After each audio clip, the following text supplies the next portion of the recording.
very well-respected publication in the video game world just got called out by community notes on Twitter for what? Only giving one side of a story and defending Sweet Baby Inc. What's going on, guys? Welcome to another episode of Smash JT, and I couldn't make this stuff up if I tried. It's almost like the media outlets are trying their best to get Gamergate 2 in full swing in the community. And thanks to community notes on Twitter, people aren't having it. Hit the subscribe, give me a like, and check out SmashJT.com for the full article breaking down this interesting situation. Eurogamer is a publication that I, along with many of you guys out there, go to on almost a daily basis to find out what's going on in the video game industry at large. And it's a trusted source, typically. But there's an aberration here and there, and right here doesn't make them look very good. Liv Nagan wrote for Eurogamer stating, Mary Kennedy, Associate Narrative Director at Insomniac Games, has discussed the current online discussion surrounding narrative development and consultancy firm Sweet Baby Inc. And then she goes on to say, to recap, Sweet Baby Inc. recently became the target of a group which claimed the company was forcing studios it worked with to increase diversity within its games, and accused it of pushing a woke agenda into the industry. Following a report into the claims by Kotaku, which I'm not even going to get started on that article, a number of game developers have spoken up to clear up misconceptions about what companies like Sweet Baby Inc. actually do. Oh, how kind of you, Liv, to give us your one-sided, extremely biased perspective of Sweet Baby Inc. and failing to mention the actual reason for why they're up in arms. And it turns out there's just a Steam page curating the games that are being worked on by Sweet Baby Inc. And that's it.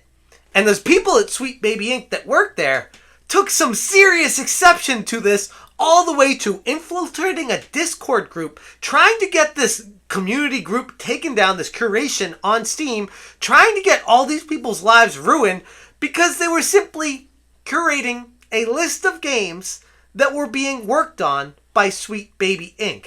And what do we have here from Eurogamer is an extremely biased, one-sided take on why Sweet Baby Inc. isn't as bad as everyone's making it out to be. When in reality, people aren't even coming at Sweet Baby Inc. They probably should be, but most of the people that I see out there are just talking about how this may not be the best thing for the industry. There are questions being asked, legitimate people bringing up legitimate questions about what exactly Sweet Baby Inc. is doing and how they're contributing to these games. The incident highlights a growing concern within the gaming community about the objectivity and integrity of the video games media. It appears like there's a narrative being pushed, one that seems to excuse Sweet Baby Inc. and its employees' actions, painting the backlash as unjustified or overblown.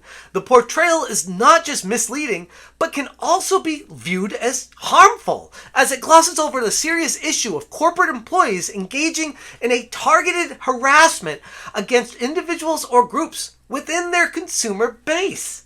Let's talk about our friend Kindred, someone who I mentioned in my previous video about Sweet Baby Inc. and how they have since been removed from Twitter based off of their posts. They work at Sweet Baby Inc. Kindred said, the Steam curator harassment group Sweet Baby Inc. detected is led by this person, and tags them. Here's them trying to be slick so they don't get reported. Even with the discriminatory language filed off, the group itself still fails the code of conduct. So Kindred, an employee at Sweet Baby Inc., takes to Twitter to try to get someone canceled, removed, and have their group taken down from the Steam curation group list because it makes Sweet Baby Inc. look bad. It paints them in a particular light that they're not a big fan of. And instead of just letting it go by, they turn it into the Barbra Streisand effect, making everyone find out about this curation group, and it blows up beyond anyone's wildest expectations. But back to this Eurogamer article. They try to take the perspective of, hey, we're just interviewing these video game companies that work hand in hand with Sweet Baby Inc. And they're really not that bad. They want to provide their insight as to why Sweet Baby Inc. is important in the games industry and why people are misunderstanding them, without even looking at the other side of the story saying, people aren't misunderstanding them. They're literally bringing a situation to light that exposes a big problem in the industry. The role of video game journalists and media outlets is to inform and provide unbiased perspectives to their audiences, ensuring that the consumers can make informed decisions and understand the dynamics within the industry. But these outlets, like Eurogamer in this instance, are choosing to omit crucial information and present a one-sided narrative, betraying the trust of their audience and undermining their own credibility to get an agenda pushed across and make people just consume it without asking questions. And this is what's supremely frustrating about all of it. Like I started this video off saying, people trust Eurogamer. They believe them, and they assume that the stories that they're going to provide are not just here's information, but it's going to be presented with both sides, unbiased. Here's everything on the table. Here's the full story of why things are problematic, why people have an issue with Sweet Baby Inc., and why they're not as innocent as they try to let off. And oh, here's Sweet Baby Inc.'s side of things. Here's the publishers working with them. And you can make up your own mind. When in this case, they only provide the latter. Eurogamer posted on Twitter, Spider-Man, Alan Wake, ridiculous fishing devs speak up in support of consultancy studio Sweet Baby Inc. Which, on the surface, yeah, okay. These are companies that pay Sweet Baby Inc. to influence their games. So, of course, they're going to speak up in support of Sweet Baby Inc. That is just one side of the story.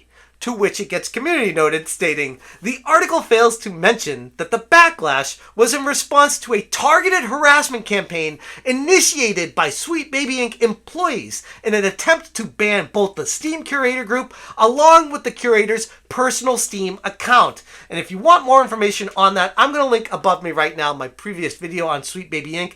And the employees that work there are legit institutionalization insane. Like, I can't believe not just that they're employed a company at Sweet Baby Inc., but that they go out and say these things on social media and still have a job. And like I said in that previous video, I'm not trying to get people fired. I'm not having people go out at them. I'm just saying it flies directly in the face of what you would think the mission statement of a company that they work for, Sweet Baby Inc., says they do, and then what they're actually doing when they go on social media. The implications of bias reporting like this extend well beyond just Sweet Baby Inc.'s scandal. It sets a dangerous precedent where corporate misdeeds can be downplayed or ignored, leaving consumers uninformed and vulnerable, leading to yet another Gamergate 2.0 situation. And thankfully, Twitter is trying its best to prevent that by informing the viewers, the readers that see these things being posted out there, that it's just one side of the story and they're omitting some very important facts about the insane employees that work at this company that are doing targeted harassment campaigns about people that are literally just putting a group together in a list saying, these are games that are worked on by Sweet Baby Inc. If you want to avoid them because you don't agree with their policies, you can use us as your source for that. Oh, and by the way, we source them directly from Sweet Baby Inc.'s website, which they said we don't. So there's a lot of things here that people could take out of context, but ultimately, at the end of the day, it sums up to basically this. Sweet Baby Inc. is biased towards their own employees, and the video games industry is biased towards Sweet Baby Inc., even if they are doing something that could be negatively impacting the video game industry on the whole. And consumers, customers, gamers, all together are saying, hey, we got some questions. We might want to avoid the games that this company works on. I need a source to go to find that out. Steam Curation Group, here it is. Great. The employees are trying to not only cancel that curation group, but completely cancel the person's Steam account for even daring to the audacity to create a Steam Curation Group, right? The audacity. How dare they do this? Like, the people that work at Sweet Baby Inc. are...